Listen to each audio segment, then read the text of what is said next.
what is very important about that is the music.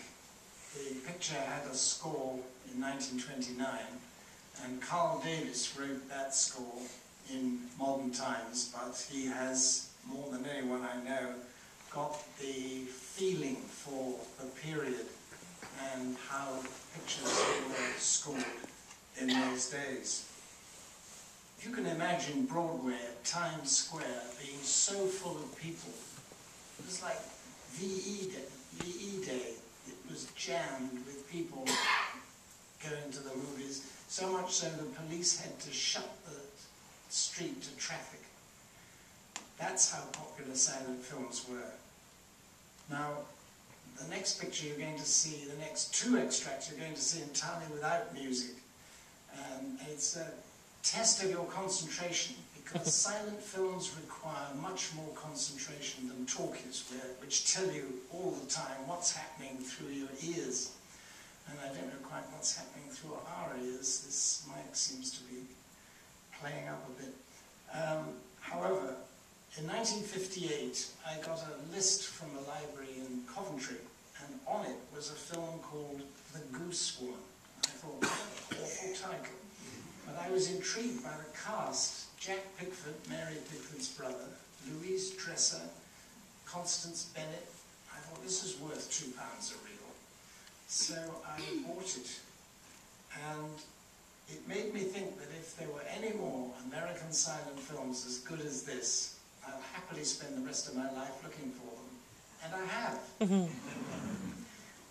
It's made in 1925 by Universal Pictures, and the director was Clarence Brown. That name should be well known to you, because he directed not only National Velvet, he directed 7 Garbo pictures, and possibly the best film on the race problem in America, Intruder in the Dust, from the William Faulkner novel. I saw this picture as an exception to his career, but I think that it's very typical of it. And it's the most un-Hollywood film you can imagine. When I'd seen it, I thought the best thing to do was to write to Clarence Brown, chair of the Screen Directors Guild, and see if he's still alive. And I didn't get any answer. You never do. But then I got a telephone call from a critic of a French newspaper, an American critic of the New York Herald Tribune, which is published in Paris. And he said, I hear you've got The Goose Woman. I said, yes. He said, he was staying at the Savoy. He said, bring it over. Everybody keeps saying that to me. So I took my projector over to the Savoy, and he was very impressed with it. And he finally revealed that he was an emissary of Clarence Brown, who was over in Paris for the motor show, which he went to every year, change his car. And this intrigued him so much that he said that Brown had said I should go over and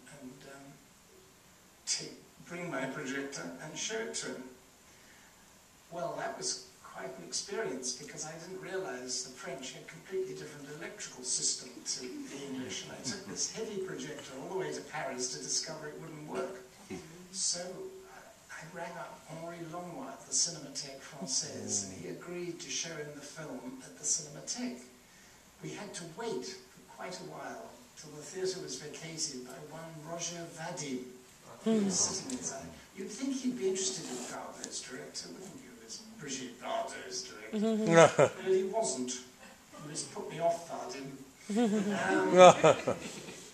And Brown watched this picture that he hadn't seen since he made it in 1925, and then at the end he looked at me with this expression of surprise, and he said, I didn't know I was so good. He was quite a tough fellow. He was one of those people a bit like John Ford. They are very tough on the surface, but they're like marshmallow underneath. And he said to me one thing that I never forgot. He said, Maurice Tourneur was my God. This is a director that you'll come to know a little later on. So let's see what he made of Maurice Tourneur's training and of a story which is based on the Hall Mills murder that some of you may remember from, not that you were there in the 20s, but it is quite a famous case. You're seeing a transfer from my print with all the scratches and everything. It's since been beautifully restored by Bob Gitt at UCLA, and it was shown at the UCLA Festival of Restoration this year. To think I got it in 1958, it's taken all this time for me to send it to UCLA, but there you are. This is the Goose Woman, and it's alas silent. It wasn't, of course, shown silent